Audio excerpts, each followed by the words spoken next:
ॐ नमः ये स्मृता हरसि भीतिमशेषयन्तु स्वस्थे स्मृता मतिमतीं शुभां ददासि दारिद्र्यदुःखभयहारिणिका त्वदन्या सर्वोपकारकरणाय सदार्थचित्ता।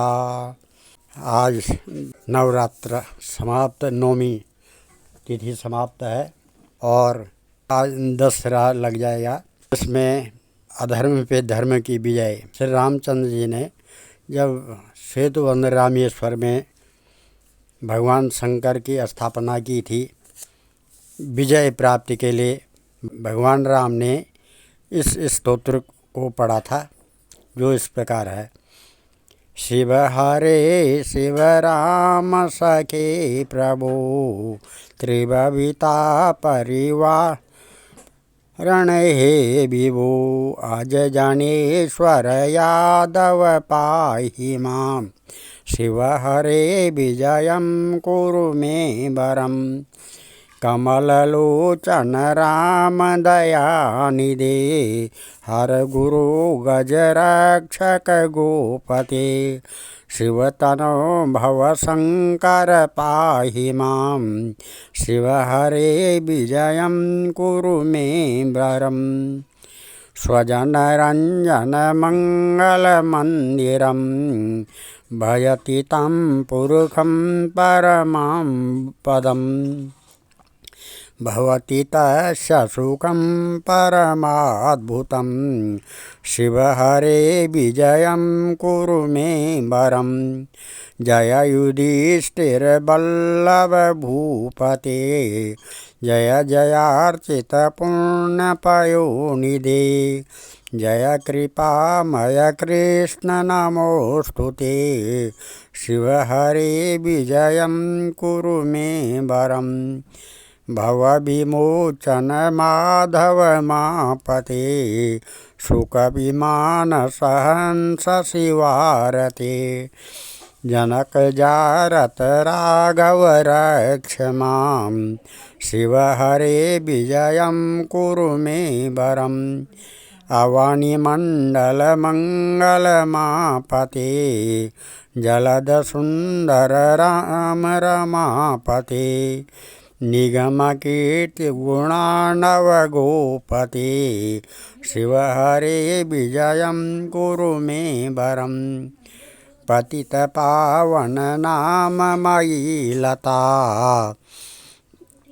तव यशो विमलं परिगीयते तदपि माधव मां किमुपेक्षसे शिव हरे विजयं कुरु मे वरं अमरता परदेव रमापते विजयस्तव नाम घनोपमा मयि कथं करुणार्णव जायते शिव हरे विजयं कुरु मे वरं हनुमता प्रिया चापकर प्रभो सुरसरीधृतशेखर हे गुरु मम विभो किमु विस्मरणं कृतं शिव हरे विजयं कुरु मे वरं नरहरेति परं जनसुन्दरं पठति या शिवरामकृतस्तवं विशति राम रमाचरणाम्बुजे शिव हरे विजयं कुरु मे वरं प्रातरुत्थाय यो भक्त्या पठेद एकाग्रमानसा विजयो जायते तस्य विष्णु सान्निध्याप्नुयात्। कल दशहरा है, जो अधर्म पे धर्म की विजय, जो इस स्तोत्र को पढ़ता है उसके सारे कष्ट दूर हो जाते हैं, हर तरह से विजय प्राप्त कर देता है। और अब हम ये शिव पुराण की कथा कहते हैं, जिसमें तीसरा अध्याय है। शिव विवाह उपरांत देव पत्नियों का दूल्हे शिव जी के साथ उपवास करना। श्री ब्रह्मा जी बोले, है नारद, मेरी आज्ञा पाकर फिर ब्राह्मणों द्वारा अग्नि स्थापना कराई गई। फिर ऋग यजु सामवेद से मंत्र द्वारा भगवान श्री सदाशिव जी महाराज ने से हवन कराया गया। उस समय फिर पार्वती के भ्राता मेनाक ने आकर उनको खिलें दी। फिर लोग मर्यादा के अनुभाव पड़ी यानी फेरे हुए। फिर उसके बाद भगवान श्री सदाशिव जी महाराज और भगवती पार्वती के सिर पर अभिषेक ध्रुव दिखाया, हृदय छूना, स्वस्ति पाठ, भगवान शंकर जी द्वारा माँ भगवती की मांग में सिंदूर भरना, भगवान व भगवती को एक स्थान पर बिठाकर सवस्त्र आसन, पूर्ण पात्र तथा गोदान आचार्य कर्तव्यता सो ब्राह्मणों को स्वर्णदान इत्यादि करवाया गया। उस समय मंडप के मुख्य द्वार पर अनेकों बाजे बज रहे थे और स्त्रियां मंगल गीत गान कर रही थी। इसके पश्चात भगवान शिव और भगवती दोनों को पूर्व नारियां को वर स्थान में ले गई और लोकोपचार रीतियां करवाकर वासालय में ले आई। वहाँ फिर ग्रंथ विमोचन आदि लौकिक रीतियाँ करवाई गई। उस समय भगवान श्री सदाशिव जी महाराज और भगवती पार्वती की शोभा देखते ही बनती थी।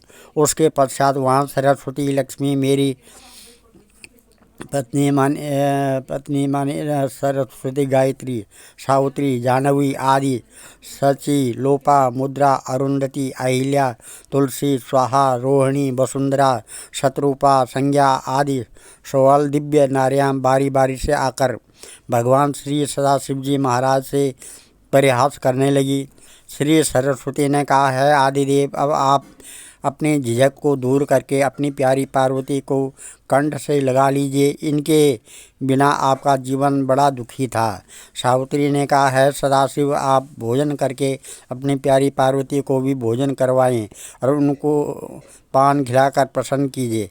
जानवी ने कहा, है योगेश्वर, आप बड़े कामी हैं, बाजार में से कंघी लाकर अपनी प्यारी के बालों को स्वयं संवारिए, क्योंकि इससे बड़ा आनंद प्राप्त होता है। लक्ष्मी ने कहा, है देव, आप गिरजा को बड़े आनंद और प्यार से रखिए और उनका दुख दूर कीजिए।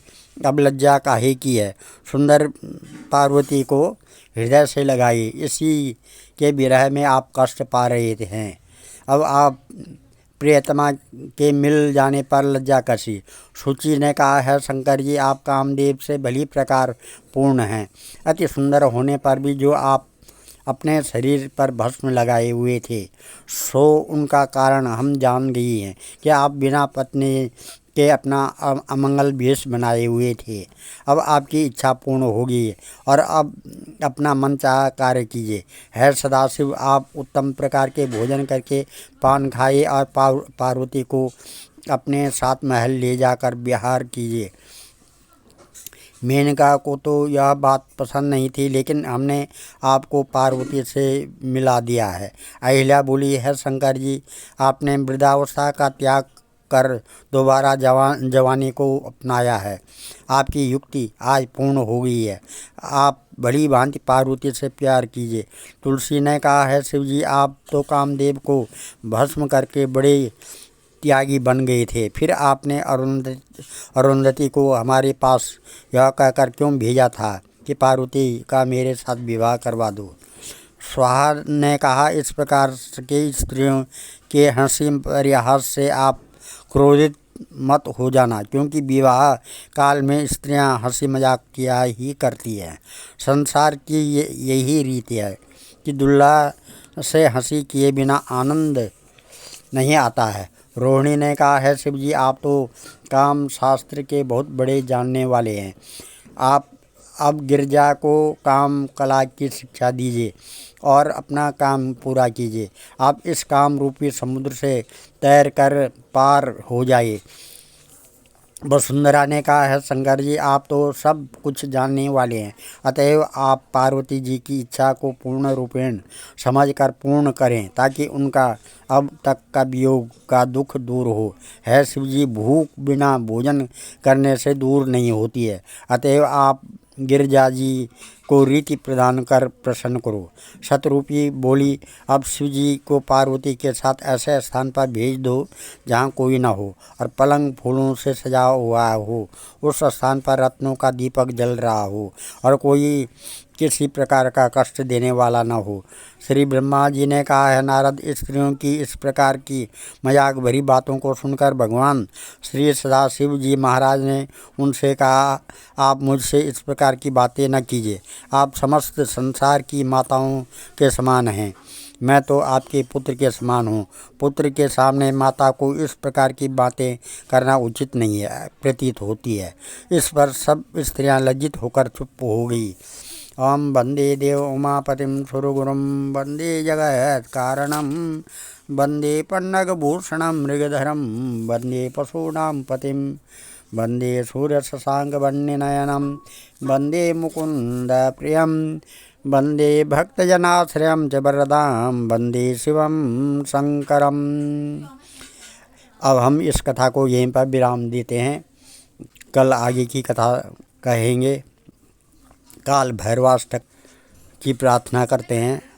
देवराज सेव्यमान पावनान्द्रि पंकजम व्याल यज्ञ सूत्र इंदुशेखरम कृपाकरम नारदादि योग वृंद वंदितम दिगंबरम काशिकापुरादिनाथ काल भैरवं भजे भानुकोटि भास्वरम भवाब्दितारकं परम नीलकंठ इप्सितार्थदायकं त्रिलोचनां काल काल अम्बुजाक्ष अक्षशूल अक्षरम काशिकापुरादिनाथ काल भैरवं भजे शूल टंक पाश दंड पाणिमादिकारणं श्यामकाय आदिदेव अक्षरं निरामयं भीम विक्रमं प्रभुं विचित्रतांडव प्रियं काशिकापुरादिनाथ काल भैरवं भजे भुक्ति मुक्तिदायकं प्रशस्त चारु विग्रहं भक्तवत्सलं स्थितं समस्त लोक विग्रहं विनीक्वणन् मनोज्ञ हेम किंकणील सत्कटिं काशिकापुरादिनाथ काल भैरवं भजे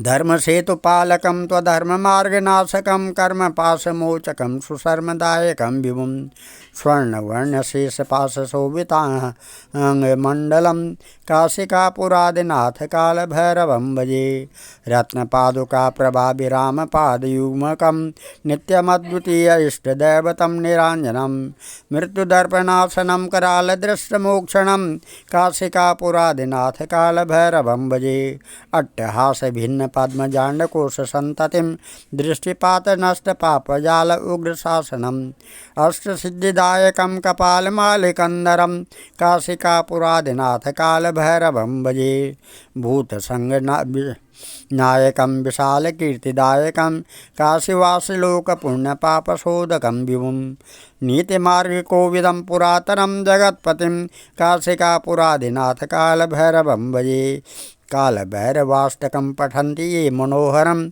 ज्ञानमुक्तिसाधनं विचित्रपुण्यवर्धनं शोकमोहदैन्यलोभकोपतापनाशनं प्रयान्ति काल भैरवान्द्रिसन्निधिं नराध्रुवम्।